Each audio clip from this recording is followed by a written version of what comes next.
This is the MCTV Weekday Update. Hi, I'm Kaitlyn Cennamo. Welcome to today's edition of MCTV Weekday Update. Texas Tech just retired the Midnight Matador. Andrew Doak introduces us to the Masked Rider's new ride.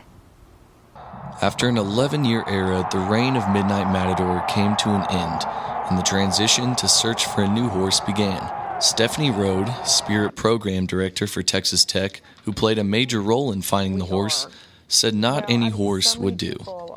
You know, a lot of people said, just get a horse who can run in the stadium.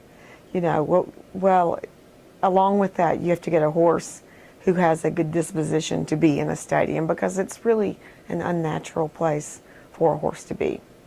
After a long search, the Masked Rider program felt they had found a horse that not only met their criteria in terms of physical characteristics, but personality as well. The new guy here is quite curious about everything, which is fun. He definitely looks at everything, but he doesn't get scared, which is, what we were looking for in the new horse. Woody made his first trial run at the Meineke Car Care Bowl of Texas and kept his cool around all the distractions a bowl game atmosphere can produce. But this one, Woody, our new horse, was at the bowl game. He did a great job, and nothing bothered him.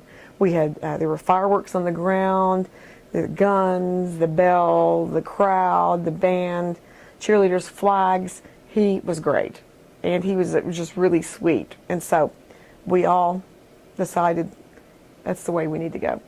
However, at times he might have been too calm. This guy did not know the fight song, so he just sat there. And it was time to run, and you're trying to wake him up. He kind of fell asleep while the bands were playing, and trying to get him back. Okay, we're supposed to be hauling down the field now, and you're asleep. Wenzel said that even though she only had the privilege to ride Woody in one football game, she has many more events to attend along with him until a new Masked Rider is appointed in April. For MCTV, I'm Andrew Doak. When you think of art made out of clay, you may think of pottery, but I'll take you inside the School of Art's 20th annual Clay on the Walls exhibit to show you it's so much more. Landmark Arts and the Texas Tech School of Art opened the 20th anniversary Clay on the Wall Invitational last month. Curators selected 20 North American artists' interpretations of clay to display in the Landmark Gallery of the Art Building.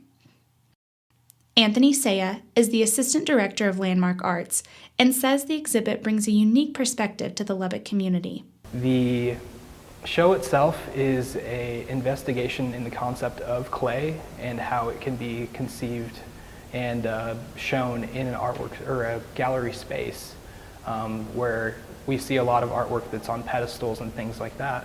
Well, this is kind of taking that away and putting it on the walls. It allows students, and as well as staff and faculty, as well as the community, to be exposed to a lot of different artwork that they might not have been exposed to, somewhere else. It took over 60 hours to install the entire exhibit. This piece alone took over 2 days to literally map out the state of Texas and individually place each flower to represent different population areas across the state. You can check out the hard work that the laborers and artists put into the exhibit until it ends on February 24th. Thanks for watching today's edition of MCTV Weekday Update. I'm Kaitlyn Cennamo.